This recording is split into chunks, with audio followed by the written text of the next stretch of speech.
tayo lagi. Sobrang na-miss ko kayo. So, hello sa inyo lahat na nandito, pati sa mga nasa Zoom. Siyempre, palakpakan na naman natin yung mga nasa Zoom. Inclusive tayo di ba? Nakakatuwa na tayo ay napapanood ngayon everywhere. Ilang locations ba ito, Jay? 6! 6 na locations. Napakaswerte nyo talaga sa boss nyo. Palakpakan nyo! Yeah! Grabe. Kanina, sobrang happy ako. Akala ko malilate ako dahil bumulusok yung ulan, di ba? Tapos sobrang traffic. So, ang saya ko, naabutan ko si Pastor. Kaya lang sabi ni Pastor kanina, ano yun, si Jesus lang, sapat na.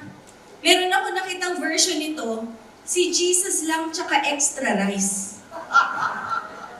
Mahal daw kasi ngayon ang bigas at lahat ng mga bilihin. Tapos yung kanina naman, si Sir tsaka sino nga yung lady who... Miss Maddie. Miss Maddie, who said, she taught us a lot of things, no?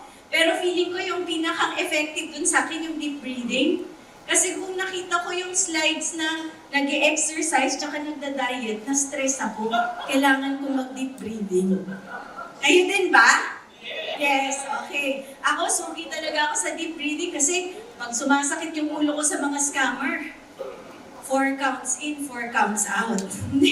Ganun talaga ang buhay natin. When you're a financial education advocate, sumbungan kayo ng bayan. Marami na tayong napakulong. Kaya marami din akong bashers online. Kaya please lang, pag inugal niyo yung pangalan ko, pag may mga mura doon, huwag niyo na lang pansinin.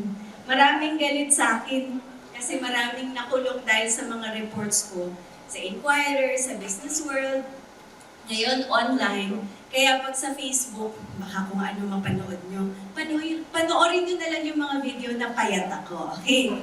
Si Sir Jeff, nag-guest ko sa On The Money. Tapos doon nakita niya kung paano ko pinapatangkad ng camera. Di ba, Sir Jeff? Thank you again for joining us that time. Sobrang husay. At ngayon, yung businesses that you mentor during that episode, they survived the pandemic. Meron silang nakakatuwa yung financial education kasi very personal ang dating.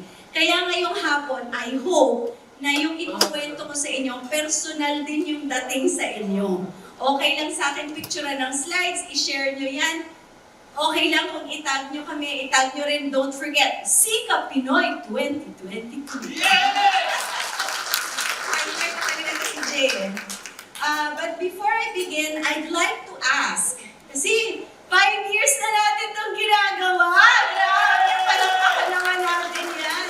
Na-feature na to sa ANC several times si Miss Bai. Sana napapanood niyo yung interview niya. Tapos pinicture din natin sa teleradyo yung Sikap Pinoy 2022. Kaya, alam ko na marami sa inyo merong vision board. Meron ba? Kumusta yung mga vision board natin? Naku, paano yung mga nasa online dyan, hindi ko mabibigyan ng prize. Kasi nag-prepare ako ng money journal for all of you. I'd like to ask help in bringing the boxes dito sa harapan. There are 2 big boxes right here in front. Over here, medyo mabigat lalo kung papantang pag ako nagdala niyan dito. Kaya patulong na lang po. Sino yung unang-unang makakaakyat dito sa harapan? Kung hindi, bababa ko tong mic, Jay. Ay, nako. Bababa dyan sa inyo. Kay Astoria, hindi pa huhuli ng buhay yan. Alam niyo naman ako, umiikot talaga ako sa mga mesa. Ayoko nagsasalita sa harapan lang. Sino yung makakakwento kung ano na dun sa vision board nyo ang na-achieve nyo today? So I'll share with you my slide, ha? May slides tayong prepare. It's a recession guide. So meron akong article that has been shared so many times in the last 4 weeks siguro. Ito yung pinakang nag-trend.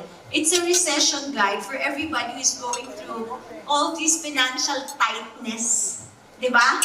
Ngayong panahon na to, mahal ang gas, mahal ang extra rice, mahal ang lahat. Tapos sa Ateneo, half-half lang yung mag-face-to-face, pero yung tuition, umakyat, ano? I think tuition, si Sir, parang sakit sa ulo ng tuition fee payment pag kailangan nating bayaran yan.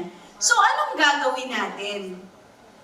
Napakahirap talaga when everything's expensive and from time to time in business cycles, ayan, I'm sharing my slide now, business cycles, talagang merong ganito. This is not the first time this has happened. Vi and Jeff, of course, know this being seasoned businessmen. Talagang dumadaan ang business cycle parang gulong. Minsan okay ang ekonomiya, minsan hindi. Pero ang hindi acceptable is tayo din minsan okay, minsan hindi. Dapat during times of recession, we're able to take care of our finances and even prepare ourselves. Kasi sometimes, the best opportunities are found exactly in moments of tightness. So, ano ba yung inflation? Sigaw nyo na lang. Ano nga inflation? Sigaw! Pagtaas ng presyo. Galing! So, it's the rate by which prices increase, no? Para siyang silent termite. Alam natin, mas mahal yung 1,000 natin, mas konti yung nabibili, diba? Meron pa ba tayo? Isang plastic pala naman yung laman ng 1,000, no? Maabot pa naman isang plastic bag. Siguro nung panahon ni Sir, yung panahon natin, noong unang panahon, yung buhay nga nung 1970s, yung 1,000, malaki-laki ng plastic bag yun, di ba? Alright. Pero, anong impact dun sa ipon natin? It's a silent termite. Okay, so in financial planning, we use the rule of 72. So, 72 divided by inflation, that is the number of years it will take for you, the number of years na makakalahati yung ipon mo. Okay, I'll show you how. So, kunwari, 8%, 4% ang inflation. 1,000,000 yung ipon mo. 72 over 4, 18 years. So, in 18 years, yung 1 million mo, kalahating milyon na lang. Masyakit? Masyakit ba? Di ba? Parang, akala mo 4%, ang liit lang nun. Pero ang tindi ng impact nun sa ating ipon. Kung hindi tayo marunong mag-invest, si Jay nag-i-invest na to, parang madaming properties yung investment ni Jay. Kung hindi tayo marunong magpalaki ng pera natin, ito yung mangyayari sa ipon natin. Kaya ang boss nyo, si Ma'am Vi, at si Sir Jeff, sobrang sipag magnegosyo. Kasi kung hindi nila palalakihin yung pera nila, hindi nila kayo masusweldohan. At wala kayong bonus! Ayun ang pinakamasakit doon. Diba? Okay. So, ito yung mangyayari kung 8% ang inflation. Alam nyo, sa Amerika, ganun na ang inflation ngayon. Sa Europa, ganyan na rin. Kung 8% ang inflation, yung 1 million ninyo, magiging 500,000 na lang ang purchasing power in 9 years. Kaya very important, kung nakinig kayo sa SONA, sana bantayan ninyo na lahat ng promises ng ating presidente at kanilang mga kabinete ay masunod para mapababa ang inflation rate. Ganon katindi. What else does this mean? Yung hurdle rate natin sa investments natin po aakyat. Kasi if you're earning lang the same level as your inflation rate, wala kayong excess return. Parang same lang, di ba? Na maintain nyo lang yung purchasing power ng pera natin. Sino dito nag-i-invest na? Can I see you show of hands? Ay, nasa kamay. Yes, huwag mahihiya. Yay! Wala pong BIR dito. Hindi kayo matatax, okay? Okay lang yan, okay. Feel good when you're starting to invest. Kasi napaka-konti lang po talaga. Imagine niyo sa stock market, less than 1% ng population of the Philippines invest in the stock market. Sayang ng opportunity. Kailan po ba mag-IPO ang Katay? Yes. Sana naman meron tayong malalaman na mag-IPO, no? Alright, so, dapat ngayon pa lang, dahil alam natin na mahirap ang ekonomiya, mag-recalibrate na tayo ng kaunti. Bibigyan ko kayo ng very short but simple tips how to recalibrate your financial life para ma-improve natin. Ito yung sinasabi ni Ina, lagi ko itong pinopost, iwas budol muna tayo. Okay, kailan yung susunod na sale? August? 8-8. alam mo ha? Okay, 8-8. Kung 70% discount, bibili na? Bibili? Umamin. Bibili? Kukurutin ko kayo eh. Kasi 70% discount pero di nyo naman kailangan kasi 7 na pala yung television nyo, eh di 100% expense yun. Sino nagsabing yes? Okay lang yan. Pero di ba isipin nyo yan ha? Okay lang yung Shopee at Lazada if you're selling. Then you're getting other people's money, di ba? Para pang save and invest ninyo. Pero kung kayo ang laging nabubudol, yan, makukurot kayo ni Financial Beshi. Tapos, you have to learn how to save now more than ever. Ang tanong sa akin ng mga tao, magkano ba yung time deposit? 0.05? Sino? Lugi tayo sa inflation. Maglalagay tayo sa time deposit. Walang kinikita, di ba? O, paano yan? Still, it's important to save kasi, ano yun sabi ni Sir kanina?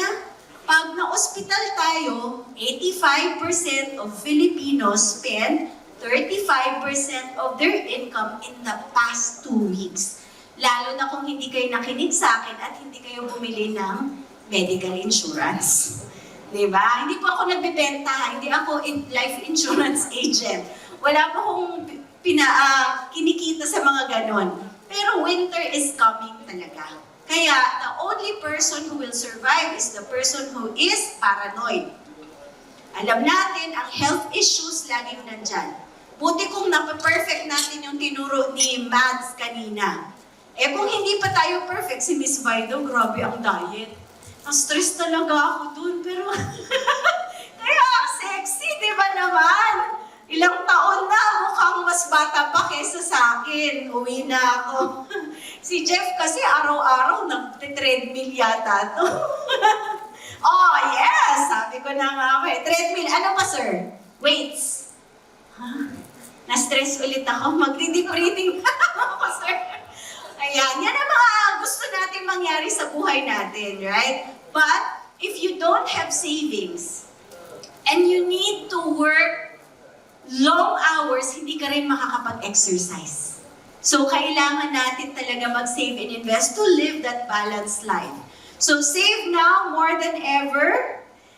Okay lang yung mga kamiting mo, mga kumikintab-kintab yung mga diamante nila, pero yung sa'yo nabili sa, hindi na ako mag-mention ng brand kasi baka, di ba? Okay lang yun. Basta, ang importante, mas magaling kayo kesa sa kanya. Okay na yon. So, itong word po na blingarok siya, di nyo po yan makikita sa dictionary. Gawa-gawa ko lang yan. Okay? Ibig sabihin, kahit wala kang pang-budget, bibili ka ng bibili ng mga bling, hindi na po natin magagawa yung pag-iipon. Okay? I'll go quickly, dahil wala tayong time. Find extra work or side hustles without endangering your current job. Okay? So, things that you can do on the side para kayo ay mas kumita. Sorry. Meron akong tinututor na baon sa utang, pero ang sabi ko sa kanila, okay, look, you wake up, you think about a way to earn 200 pesos per day. You hardly notice 200 pesos, correct? Pang delivery lang yan ng pagkain nyo minsan di ba? Grab food delivery. Sabi ko sa kanya, whatever it is, you buy or sell. What? It will take you 5 minutes to offer something to someone. Buy or sell, 200 pesos per day. Magkano yun sa isang buwan? 6,000. Magkano yun sa isang taon? 7,000? 6,000 times 12. 72. Hindi ka na matitisod ng 72,000 sa mall ngayon. Konting sipagan lang. Talagang kailangan talaga. Tapos sabi ko sa kanya, 200 pesos per day, Huwag mong gagastusin sa Shopee or Lazada. Pambayad mo ng utang yan. Nakabayad siya ng utang. So, mga simple stuff like that. And finally, you are your best product. Sabi ni Warren Buffett today, the best thing that you can do during periods of high inflation is to invest in your skill. Be the best at what you do so you don't lose your job. Ulitin natin, invest in your skill. Ako, mahilig ako mag-enroll online sa mga classes. Kasi gusto ko maging every year to be a better moderator, to be a better host, anchor, to be a better financial advisor. May budget ako taon-taon for improving myself. Whether it's a book, it's a course online, whatever it is, that should be part of your budget also. Para when you are the best of you, hahabulin kayo ng mga tao. Di ba? The worst thing that can happen during periods of economic crisis is to lose your job. So, galingan nyo lahat ng ginagawa nyo. Yung sales and marketing netong Astoria, dapat dumami pa lalo yung benta natin, di ba? Lalo na ngayon na yung mga tao medyo nagkukuripot, we should be able to know how to connect so that they will see the value of their investments in your product. The second best thing to do during economic tightness is to invest in companies whose products will be bought no matter how high the price increase. These companies you will find as you analyze listed companies, pwedeng private company, pero mas mahirap yung price discovery doon. Okay, so having said all of this, I understand that for a lot of people, mahirap nang hindi umuutang. No, realidad yan, di ba? Reality. And itong pandemya, dumami yung nagpautang. Sino yung nakakaalam kung sino yung mga nadagdag sa listahan ng nagpapautang? Ano yun? Ano yung mga bagong nagpapautang ngayon? Aside from 5-6, alam na natin yan. Sanlaan ng ATM, alam natin yan. Ano pa? Sanlaan ng kotse, alam natin. Sila na yung kumikita. Pag nagpapautang ka, ikaw yung kumikita. Ang hirap lang pag hindi ka nabayaran. So ako, you'll be surprised. I say this is the time to borrow. Surprised? Namilog ba yung mga mata nyo? This is the time to borrow. Oh, but you have to say yes to 3 things. Walang danger na mawalan ng cash flow. May emergency funds good for 1 year. At walang utang na consumer debt na sobrang laki. Okay? Kung yes kayo dun sa tatlo, umutang kayo ngayon to buy a property. Saka Thailand, syempre. Joke. Yes! Hindi na pala joke. Seryosohin na natin yun, di ba? Umutang na kayo ngayon so you can lock in the rates before the rates go up. Pamahal! Aakyat ng mataas ang rates. In fact, just this week, nagtaas na naman ng 75 basis points ang central bank. Aakyat pa yan lalo. 10-year bonds are already at 7%. So, the yield curve is showing everybody na paakyat yung rates. Kung nasa market talaga kayo to buy properties or other assets na magpapataas ng salin natin, ngayon na kayo kumuha. Pero, how do you know how to evaluate? Paano yun? Paano mo malalaman saan ka utang? Paano ba kino-compute yung effective interest rates? Okay, eto na ulit. May game na naman ako kasi inaantok na kayo eh. Masyado na technical si Financial Beshi. Umakyat dito kahit sino. Hindi Okay. pa kayo naglalaro, may prize na kayo. Yes! Dali! Okay. Lahat lang yan. Takbo! Dapat maubos ko tong paninda ko ngayon, ha? Takbo! Bakit mo na gusto tumakbo? Yan. Miss John! Very good! Miss ko na to! Yes. Nag-banding kami nito ng mahaba. Hindi ka pa nga nagsasalita, may prize ka na. Di ba? Okay, diyan ka muna. Ito yung credit card debt of 100,000. Okay? Ilang taon will it take for you to finish paying it? If you only pay the minimum amount, tapos ang interest rate ay 2%, assuming hindi ka na mag-charge ng kahit na ano, huwag kang mag-alala. Meron tayo choices. 5.4 years, 1 year, 3.9, 8.6, 10 years. May price ka na, kahit hindi tama yung sagot mo, okay lang. Face value na lang. Hindi ulit? Okay, ulit. Ito yung tanong. Credit card debt. 100,000. 2% per month. Tapos minimum amount lang ang babayaran mo. Ilang taon bago mo mabayaran lahat? Hula! Turuan nyo naman si Madam. Come on. You can tutor. Coach. Okay lang. Ano? 10 years. 10 years? 10 years? Mga 3.9 daw. 5.4 years? Oh, letter A. Ito po ang sagot. Yay! Walang pabiyan! Yes! Congrats, Miss Joy! Congratulations! Yay! Okay, ganun po. Basta minimum amount due lang. The reason for that is the minimum amount is only 5% of your total payable loan. 5%, 3% doon ay interest, 2% principal. Okay? Kaya ganun siya kahirap. Alam niyo po kung anong pinagdaanan ko para malaman ko yun. Kung sino-sino po sa mga bangko ang pinagkukulit ko para aminin nila ang katotohanan. Next question! Dali, takbo na! Sinong gusto? Dali! Takbo, dali! Takbo na kagad! Yes! Akyat! Okay. Ang tatapang ng abot nito, basta may libro eh. Uy, nakita ko yung version ng libro, ha? Guys, ngayon ko lang nakita ang price. Gusto ko rin ito eh.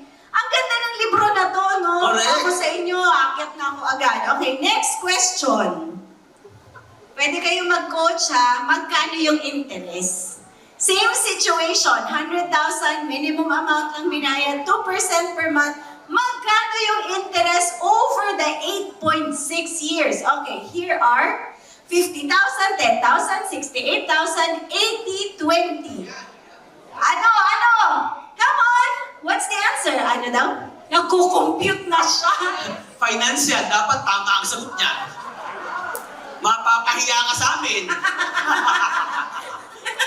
Tama mo yan. Kaya mo yan. Pero wait sabihin ko lang sa inyo, yung who's who in the world of finance cannot compute how credit card companies compute interest. Sa totoo lang, hindi siya madali. Iba. Sige, hula na lang, sir. Hula. Nasa around 80 daw. 68. Close enough. Palakpakan, ladies and gentlemen. Thank you. Okay, so kanina, 5 years to pay. Yung 2-point-something million. Sabi mo, parang hindi ko kaya yung amortization, so gagawin kong 10 years to pay. Would the cost be significantly higher kung 10 years to pay? Yes or no? Yes po. Yes. Why do you say that? With conviction. Yung interest din po kasi niya magpa-pile up din po. Ang husay. Ang husay ng sagot. Compounded. Thank you. Maraming salamat. Compounded po yung interest. So, chinek ko, effective interest rate is 29.01. And ang susunod na tanong ay very interesting.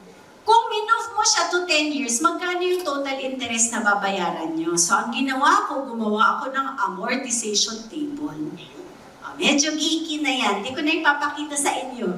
Gawa ko ng amortization table, in-add ko lahat ng interest na babayaran ninyo in 10 years. So, ito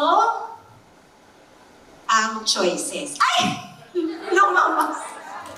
So, napindot! Ayan. So, ito, interest lang. So, kung ako sa inyo, you buy the house you can afford and you pay. Do not buy your Parang akong sinasabi ko lagi, buy your second house first. Usually kasi bumibili tayo ng first house, talagang exage, hindi natin kaya. Yung iba naiilit, sayang. Ayaw din naman ng katay yan. Di ba, sir? Gusto ng katay, pag nakuha nyo na yung bahay, talagang ang saya-saya nyo. Hindi masaya pag nailit kasi hindi nyo kayang amortization.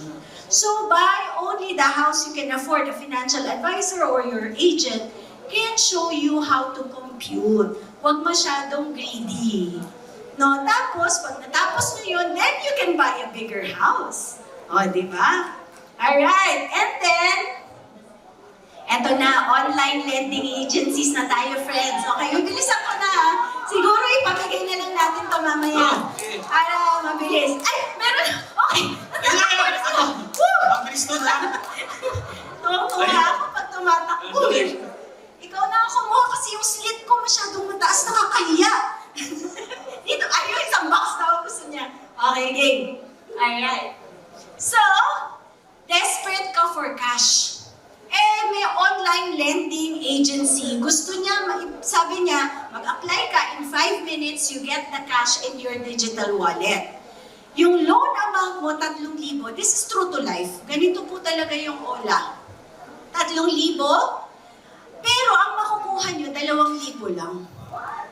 What? Yes! Gusto ko yung reaction na yun. Nabawasan. Binabawasan talaga nila. Mamaya you'll hear about that from somebody who actually went through this experience. Pero you need to pay in 7 days. Magkano kaya ang effective interest rate nito na hindi nila dinidisclose? So everybody, this is now a silent epidemic in our country. Kausap ko ang Securities and Exchange Commission. Matindi itong problema na to nung nagpandemya. Magkano yung interest rate nila na totoo? 7 days interest rate lang to ha, guys? Yes, sir. Letter E. Letter E. Talagang pinili mo yung pinakamataas.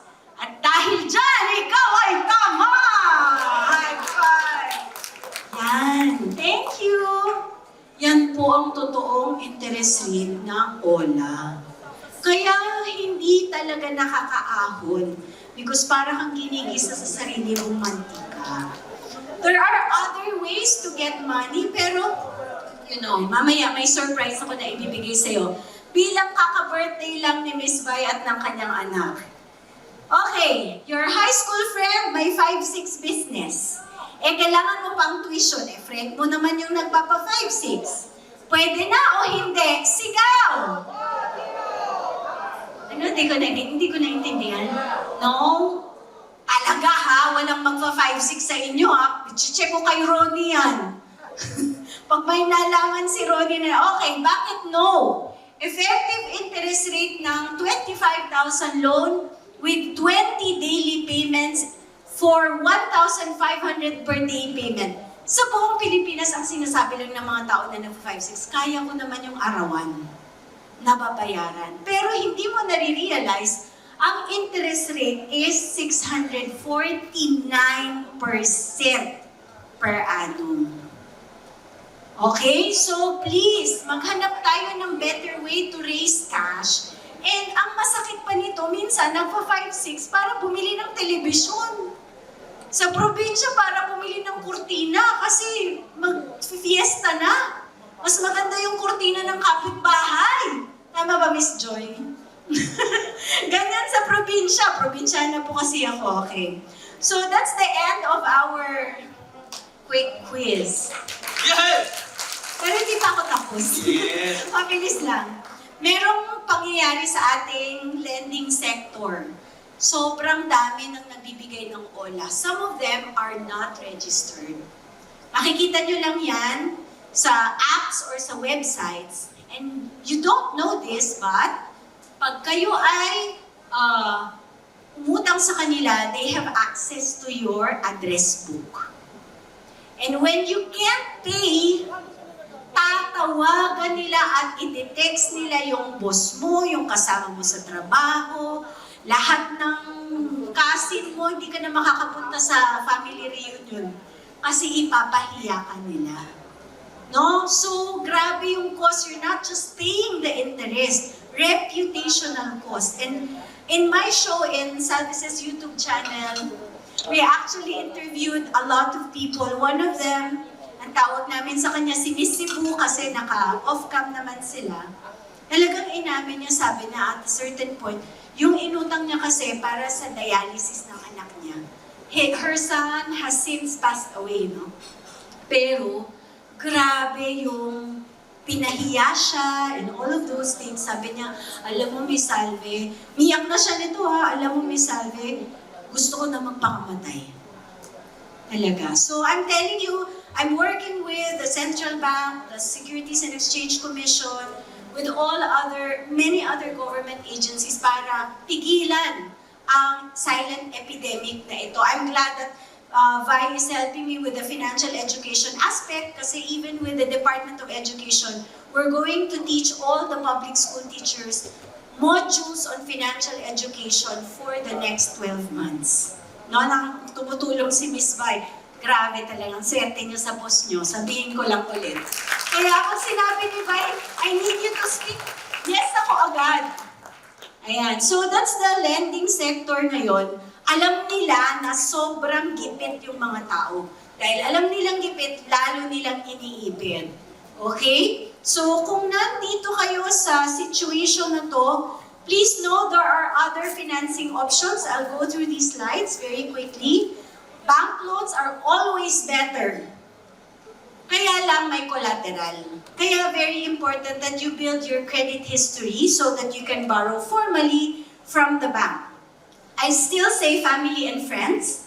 There's still good ways to raise cash, basta you do it professionally. There is a term, kailan kita babayaran, magbayad kayo ng interest. Okay? Kahit na kaibigan at pamilya, so that it's a professional relationship. No? Online lending agencies are not good financing options. 5-6 definitely not. Pawn shops, mahal. Tapos, pag binalik sa inyo yung alahas nyo, baka nakiskisan na. Di ba? Okay. Bank lines of credit, they're still good. Financing companies are okay. Microfinance organizations, some of them are really good sources of cash. Hindi ko lang alam kung madali lang mag-join kasi some of them have very defined membership requirements. Equipment loans para sa mga may maliit na negosyo, invoice financing, meron na po niyan, purchase order financing, business credit cards, ipapadala ko po ito kay Ronnie para meron kayong access. I give this to you for free. Usually po hindi ako nagbibigay kasi yung iba, ginagamit din nila para diba, when they start their own speaking business, they also use what you've worked hard for. Back-to-back loans, ito po yung kunwari, meron kayong deposit in a bank, you can borrow up to that much using the deposit as collateral. Ito yung mga sikreto ng mayayaman na hindi pinapaalam sa mahihirap. Okay, personal loan for startups, meron po mga ganyan. Short-term loans are almost always more expensive. Ano pa ba? Tapos, peer-to-peer lending, medyo mahal din to. May franchising loans din po para sa mga gusto mag-franchise. Kung merong overseas worker, may OWA loans. GSIs and SSS hindi masyadong na-maximize. Alam nyo, bago kayo mag-OLA, try nyo muna SSS. Mas maganda yung financing terms nila. Okay, tips. Hindi ko alam kung magagalit si Sir Jeff dito sa akin. In-house financing. Pwede ko ba? Okay, in-house financing. This is my experience. Since I have good credit history with my banker, instead of getting the in-house financing, nagbayad ako ng 40% cash, 60% inutang ko sa bangko for this new property. So I got to finance the 100%, and I was considered a cash buyer. Because I was a cash buyer, I was able to negotiate for the property na discountan ako ng 1 million. So, naka-negotiate na ako ng lower rate sa bangko, nabawasan ko pa yung cash price. Okay lang ba yun, Sir Jeff? Yes, okay. Ay, salamat po sa palakpak. Thank you. You know, sometimes you just have to understand that everything is negotiable. Kahit na yung subscription rate ko sa Bloomberg tsaka sa The Economist, sinabi ko sa kanila, mag-unsubscribe na ako kasi ang mahal. Magkano ba ang kaya mo? Sabi ko, ito lang budget ko. Binigay. Totoo. So, you know, you just have to try. Negotiate. This is the, di ba, Sir Jeff? This is the skill of the super rich. If you know your worth, you face your colleagues with confidence and you're able to negotiate anything. So, that's my tip on in-house financing. Ang mahal po kasi talaga ng effective interest rate. Tapos may basta. Ayan. And then, you have to know your credit history. Your asset is your name and your reputation. If you know your credit history, you can check kung merong mali dun sa credit record ninyo. Sa Pilipinas, maraming pare-pareho ang pangalan. Baka mamaya, yung isang tao na may kaso, napunta yung credit history niya sa inyo, hindi nyo alam. So, find a way to know your credit record so you can correct it. Before you borrow, alam nyo na. And since you know your credit history, you can negotiate with your bank. Nababaan yung interest nyo. Okay? Make sure all loan amortizations do not go beyond 28% of your monthly income. Kasi, alam nyo na, magbubuk pa tayo sa Astoria, ganon. Kailangan natin ng some space there for some R&R. Yung mga anak ko, nagme-mental health problems pag hindi nakalabas ng bahay. So, dapat may space tayo for a good lifestyle.